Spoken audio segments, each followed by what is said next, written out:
Okay, class 10th वाले आप board की तैयारी कर रहे हो। आप जानते हो बोर्ड एग्ज़ाम को अच्छे नंबरों से आपको क्रैक करना है तो आपको स्ट्रेटजी फॉलो करनी पड़ेंगी, जो मैं आपको बता रहा हूँ। और जब तक आप स्ट्रेटजी फॉलो करके उस पर वर्क नहीं करोगे, आप 80% के ऊपर नहीं जा पाओगे। 80% के नीचे ले आ सकते हो मार्क्स, लेकिन यदि आप 80% के ऊपर जाना चाहते हो और चाहते हो कि आपका फ्यूचर बहुत अच्छा हो जाए, सिक्योर हो जाए, तो आपसे मेरा अनुरोध है कि इस स्ट्रेटजी को फॉलो करें। सबसे पहले मैथ में आपको अपने टॉपिक समझने होंगे कि कौन से टॉपिक से कितने नंबर के क्वेश्चंस आएंगे और कौन सा टॉपिक आपके लिए आसान बैठता है, जिस पर आपको ज़्यादा फोकस करना है और कैसे उसको रिवाइज करना है, तब जा कर के आप सफल होंगे। तो पहले आप ये देख लो कि किस प्रकार से नंबर आते हैं, कौन से चैप्टर से कितने नंबर आएंगे, वो मैं आपको आज बताना चाहता हूँ। बोर्ड एग्जाम में जो नंबर सिस्टम है, नंबर सिस्टम से 5 नंबर के क्वेश्चन आते हैं, याद रखिएगा, ठीक है। और उसके बाद जो है एलजेब्रा से 12 नंबर के क्वेश्चन आते हैं। और एलजेब्रा में आपके 2-3 चैप्टर हैं, ठीक है, जिनसे आपको 12 नंबर सिक्योर करेंगे। और उसके बाद में आता है आपका कोऑर्डिनेट ज्योमेट्री, ठीक है। कोऑर्डिनेट ज्योमेट्री, तो कोऑर्डिनेट ज्योमेट्री से 10 नंबर के, कोऑर्डिनेट ज्योमेट्री से 5 नंबर के क्वेश्चन आएंगे। और ज्योमेट्री से जो है इसमें 2-3 चैप्टर इसमें भी हैं। और जो कोऑर्डिनेट ज्योमेट्री में केवल एक चैप्टर है, इसमें आसान भी है, 5 नंबर के क्वेश्चन आएंगे। ज्योमेट्री से आपके 10 नंबर के क्वेश्चन आएंगे। और ट्रिग्नोमेट्री से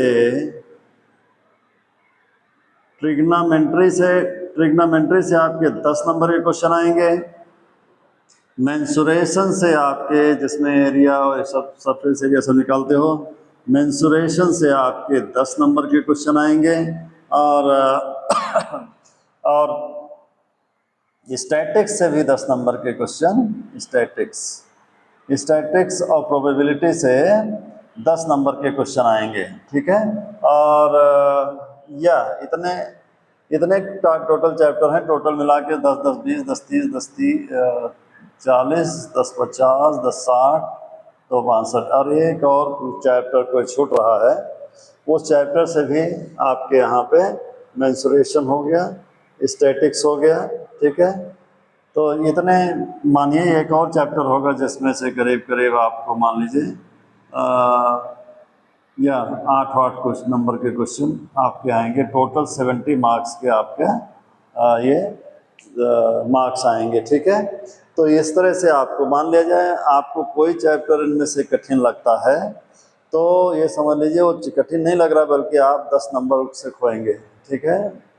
तो कोशिश ये करिएगा कि कम से कम आप 80 और से प्लस जाने की कोशिश करिएगा। तो आप देख लीजिएगा कौन कौन से चैप्टर पर आपको फोकस करना है, जिसको आप अच्छा से आसानी से कर सकते हो कि 80 मार्क्स तो आप ला ही सको। तो ये स्ट्रेटजी आप बना करके चलो कि इसमें से कौन से चैप्टर पर आपको ज़्यादा फोकस करने हैं, ठीक है। तब जा कर के 30 नंबर तो आपके इंटरनल होते हैं। तो जो चैप्टर आपको आसान लगते हैं उनको आप अंडरमाइन मत करिएगा, उनको और ज़्यादा प्रैक्टिस करिएगा। आज मैं आपको सिखाने वाला हूँ एक्सरसाइज 5.2। 5.1 में जानबूझ के छोड़ दे रहा हूँ, क्योंकि 5.1 जो है बहुत आसान है। यदि आप इस चार्ट को फिलअप करना जान जाएं, ये अरिथमेटिक प्रोग्रेशन का क्वेश्चन है, ठीक है। अरिथमेटिक प्रोग्रेशन का क्वेश्चन है, ठीक है। अरिथमेटिक प्रोग्रेशन, ठीक है। अरिथमेटिक प्रोग्रेशन का मतलब होता है कि मान लीजिए कोई संख्या 3 है, फिर ये 6 हो गई, फिर 9 हो गई, फिर 12 हो गई, और ऐसे 15 हो गए। तो डैश इसमें एक निश्चित रूप से कोई संख्या पहले टर्म में जुड़ती जाती है, तो वो एक निश्चित डिफरेंस इसमें है, डेफिनेट डिफरेंस है इसमें। और इसी को हम कहते हैं अरिथमेटिक प्रोग्रेशन, जिसमें एक निश्चित डिफरेंस मिलता है। जैसे 3 और 6 के बीच के डिफरेंस 3 है, 6 और 9 के बीच का डिफरेंस 3 है, इसके और इसके बीच का भी डिफरेंस 3 है, इसके भी, तो आगे की संख्या में भी इसी प्रकार का होता जाएगा। ये डिफरेंस प्लस और नेगेटिव दोनों हो सकता है, जैसे 15 से 12 भी हो सकता था, 9 भी हो सकता था, 6 भी हो सकता था और 3 भी हो सकता था। ठीक है, इस तरह से भी हो सकता है, समझ गए? ओके, तो ये इसको कहते हैं अरिथमेटिक प्रोग्रेशन। और इसको इसमें कई प्रकार के क्वेश्चंस आते हैं। जैसे मान लिया जाए आपको ये संख्या दे दी जाए, जैसे 2 है और 2 के बाद एक छोड़ दिया जाए, उसके बाद कह दिया जाए तीसरी संख्या 6 है, तो दूसरी संख्या क्या होगी? ठीक है, मान लिया जाए, अब आप अनुमान लगा सकते हो क्या होगी, समझ गए? अनुमान लगा सकते हो, या तो एक डेफिनेट तरीका होगा उसको आप फॉलो कर सकते हो। अनुमान लगाओगे तो अनुमान में इसमें कई संभावना बनती है, इसमें 3 भी हो सकता है और 4 भी हो सकता है, 5 भी हो सकता है। लेकिन अब आप इन तीनों में से कौन संख्या रख देंगे यहाँ पे जिससे इधर का और इधर का दोनों का डिफरेंस बराबर हो जाए? तो इस प्रकार से अनुमान लगाने से बहुत दिक्कत हो सकती है। लेकिन वैसे इन संख्या में अनुमान आपने अनुमान से लगा ली तो 4 पता चलता है, 2 इधर है, 2 इधर है, 2 का डिफरेंस इधर है। लेकिन अभी इसी संख्या को मान लिया जाए 5 कर दिया जाए और 1 2 3 1 2 3 4 5 6 और यहाँ पर 35 कर दिया जाए। आप कैसे बताओगे? आप यानी 7th पर आपकी 35 और यहाँ फर्स्ट नंबर ये है, तो बाकी नंबर क्या होंगे? बहुत मुश्किल है। अभी अनुमान लगाने में एक डिफरेंस करने में इतना था, तो इतने सारे डिफरेंस करने में बहुत सारा समय लगेगा, नहीं कर पाएंगे। इसलिए एक सिस्टम है, एक नियम है जो आपको समझना है और उसको स्टडी करना है। तो ये क्वेश्चन जो है आपको केवल बोर्ड तक नहीं बल्कि आगे कंपटीशन एग्जाम में जितने भी जाओगे, चाहे रेलवे में जाओगे, चाहे एसएससी एग्जाम में जाओगे, सारे एग्जाम्स में इस तरह के क्वेश्चन पूछे जाते हैं।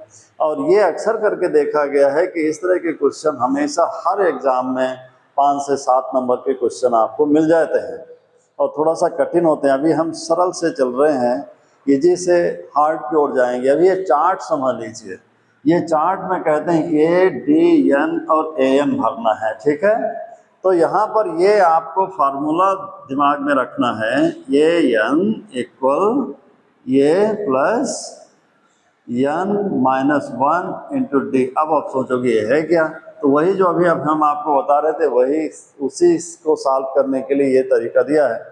तो AN मतलब होता है लास्ट नंबर, ठीक है? लास्ट ऑर्डर में लास्ट नंबर क्या होगा तो वो AN होता है।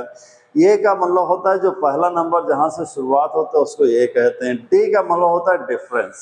और N का मतलब होता है, जैसे मान लिया जाए 1 2 3 4 5, तो n का मतलब हो सकता है कि जो 3rd rank, 4th rank, 5th rank, ये रैंक हो सकता है। n का मतलब होता है रैंक, ठीक है?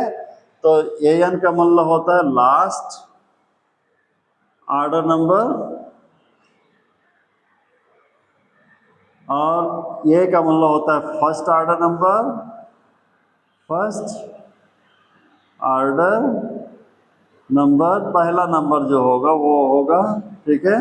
और n का मतलब होता है, n से मतलब होता है रैंक, ठीक है? रैंक। और D से मतलब होता है फर्स्ट और सेकंड के बीच का डिफरेंस, डिफरेंस बिटवीन, डिफरेंस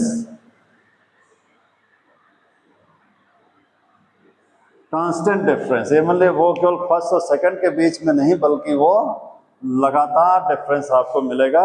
यहाँ के 3rd और 4th के बीच में भी वही डिफरेंस, कांस्टेंट डिफरेंस, ठीक है? कांस्टेंट डिफरेंस, ठीक है? तो ये डिफरेंस होता है, ठीक है? अब आप इतना दिमाग में बैठा लो, ठीक है?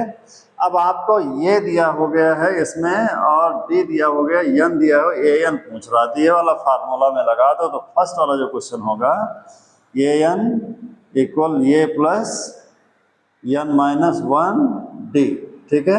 तो AN आपको निकालना है, लास्ट नंबर आपको निकालना है।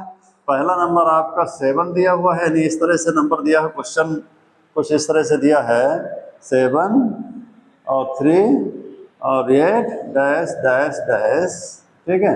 ये वाला लास्ट में तीसरे यानी फोर्थ ऑर्डर का नंबर आपको निकालना है, ठीक है। फोर्थ ऑर्डर में कौन सा नंबर होगा, इस तरह से अगर जो पैटर्न है तो डिफरेंस आपको निकालना है पहले, ठीक है। 7 3 8, let me check, it seems little bit mistaken, it should not be like this. I might have missed this somewhere, so just wait for me just 1 minute, okay, I will check it from your book, then I will tell you, okay. Okay, yeah, right. Okay, I got it, ये 7 3, हाँ ठीक है ठीक है ठीक है ठीक है, वेरी गुड, ठीक है। इसमें क्या दिया हुआ है, ये ए दिया हुआ है, डी दिया एन, ये इस रूप में नहीं है, वो अलग अलग नंबर दिए हुए हैं, ठीक है। ये क्या दिए हुए हैं, अलग अलग नंबर दिए हुए हैं, ये दिया हुआ है, डी दिया हुआ है, एन दिया हुआ है, ए एन दिया है, ठीक है। तो ए एन कितना है आपका, लास्ट नंबर ए एन होता है, तो ए एन आपको निकालना है। ये आपका 7 फर्स्ट नंबर, ये की जगह पर 7 दिया है, और यन आपको कितने नंबर दिए हुए हैं, यन आपको 8 दिया हुआ है इसमें, ठीक है। इस वाले कॉलम में फर्स्ट नंबर क्वेश्चन है, first second question, third question, fourth question, fifth six question है। तो इसमें यन कितना दिया हुआ है, 8 दिया है, 8 माइनस 1, और डिफरेंस आपको 3 दिया हुआ है, डिफरेंस कितना दिया है, इंटू 3, ठीक है। तो इसको हल कर लेंगे, आपको ये निकल जाएगा, ठीक है। यानी 7 प्लस 8 माइनस 1 हो गया 7, और इंटू 3, तो कितना हो गया 7 प्लस 21, और इसका मतलब 28, तो इसकी जगह पर क्या आ जाएगा आपका 28 हो जाएगा, एन कितना हो जाएगा 28। यानी जो भी संख्या ए से शुरू है, अगर जो पहली संख्या यदि आपकी 7 है, तो ये कौन सी नंबर बनेगी 28, किसी भी, ये नहीं दिया, 8वें नंबर जो है 8वें ऑर्डर